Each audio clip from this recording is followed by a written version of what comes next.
Halo teman-teman, kembali lagi dengan admin di sini. Pada video kali ini, admin akan membahas tentang misteri SCP-3000. Oh iya, penjelasan pada video ini admin dapatkan dari berbagai sumber seperti artikel dan juga video di YouTube ya. Dan admin tidak lupa untuk mencantumkan linknya dan channel tersebut pada deskripsi video. Baik, kita langsung saja ya ke ceritanya. SCP-3000 ini merupakan makhluk besar yang berada di dasaran laut. Dan makhluk yang satu ini mengambil wujud seekor belut raksasa yang sangat besar dengan panjang sekiranya dari 600 hingga 900 km. Ukuran bentuk tubuhnya ini mulai dari diameter 10 sampai 30. Makhluk ini juga bisa disebut dengan Anathasesa. Dan makhluk ini tidak terlalu bisa bergerak karena tubuhnya ini begitu besar.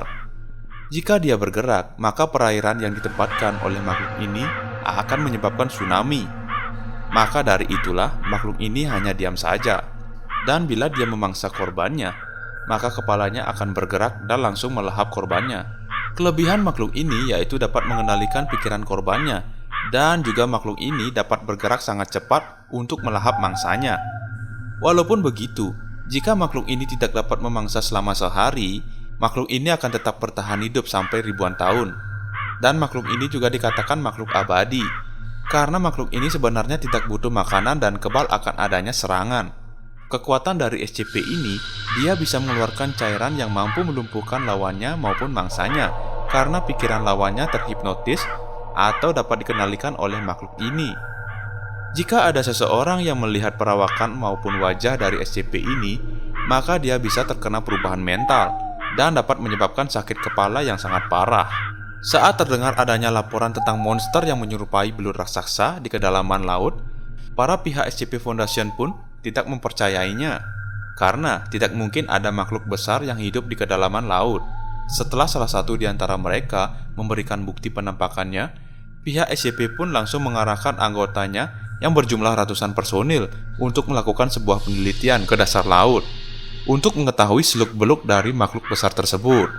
Saat tiba di lautan, para pihak SCP mengarahkan puluhan kapal selam untuk menyelam ke dasar laut. Dan kapal selam yang mereka gunakan adalah kapal selam yang canggih agar dapat menahan tekanan air di bawah laut.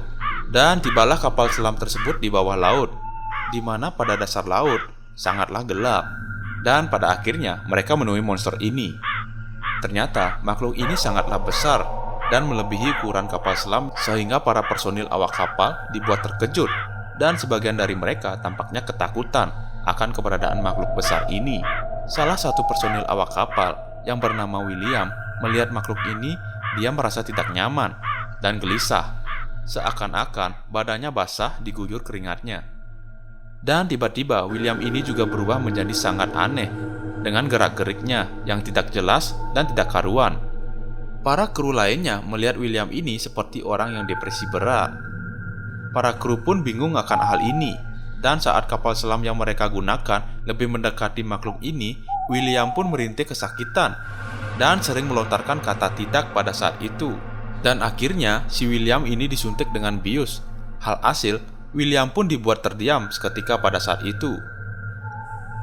Pemimpin kru yang bernama Kapten Ritter tetap menyuruh pengemudi kapal selam untuk mendekati makhluk ini agar lebih dekat. Akan tetapi, kru lainnya satu persatu mengeluh dan mereka hampir menyerah dalam melaksanakan misi ini. Dan Kapten Ritter membantahnya. Dia mengatakan bahwa mereka telah diracuni oleh zat yang dikeluarkan dari tubuh makhluk itu. Pengemudi kapal pun terpaksa mendekati makhluk ini dengan jarak 50 meter.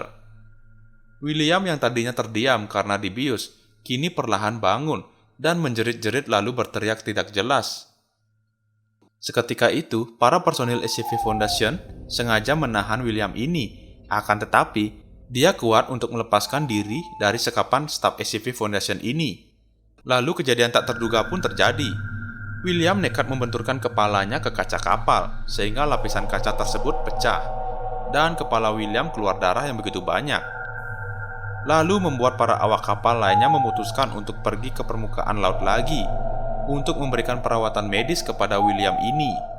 Saat sampai di permukaan laut, William dikatakan sudah tidak bernyawa karena darahnya begitu banyak keluar saat kapal menuju ke permukaan.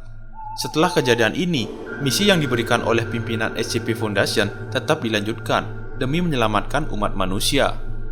Para kru lainnya pun mulai dikerahkan untuk turun ke dasaran laut dan meneliti secara langsung akan keberadaan makhluk tersebut. Personil SCP yang akan mendekati makhluk ini berjumlah 3 orang dan mereka akan menyelam dengan didampingi alat yang canggih agar mampu menahan tekanan air pada dasaran laut tersebut. Selain itu, mereka bertiga juga dibekali sebuah lampu yang terikat pada kepala setiap personil agar mampu melihat kondisi laut dengan jelas. Saat mereka tiba di bawah laut, air pun sangat dingin dan mereka sudah berada di depan makhluk ini dengan jarak 500 meter. Dan tim penyelam pun menginformasikan ke stasiun komando bahwa mereka tampak bingung dengan alat komunikasi yang mereka gunakan. Sinyal alat komunikasi yang mereka gunakan tampaknya mengalami gangguan karena pusaran air yang begitu keras di dasaran laut. Selain itu juga, mereka menyebutkan bahwa gangguan itu disebabkan oleh makhluk SCP-3000 ini.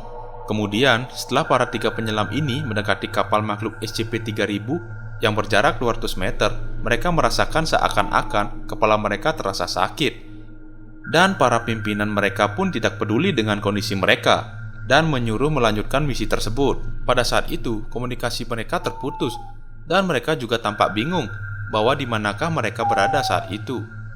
Saat di antara mereka lebih mendekati makhluk ini, ia merasakan sebuah hal aneh dan tidak sadarkan diri, serta kru penyelam lainnya merasa seperti mendadak hilang ingatan dan mata mereka juga berubah menjadi gelap.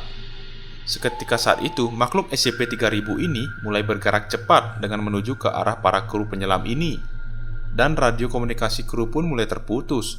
Setelah 33 detik berlangsung, akhirnya salah satu kru penyelam menjawab panggilan radio. Menurut catatan pimpinan penyelam itu, bahwa SCP-3000 ini mulai membukakan mulutnya dan mengeluarkan suara yang menyeramkan melalui 2 radio lainnya. Hanya 1 dari mereka yang tersisa, sedangkan 2 lainnya telah dimakan oleh makhluk SCP-3000 ini. Pihak SCP Foundation terus berkomunikasi dengan penyelam yang selamat pada saat itu, dan pihak SCP pun bingung dikarenakan tingkah laku dan suara dari penyelam itu menjadi semakin tidak dapat dipahami. Dan sampai di sana, sambungan radionya mendadak terputus lagi, dan penyelam tersebut dinyatakan tewas dikarenakan pengaruh pikiran yang disebabkan oleh SCP-3000 ini. Dan jasadnya pun dimakan oleh makhluk tersebut.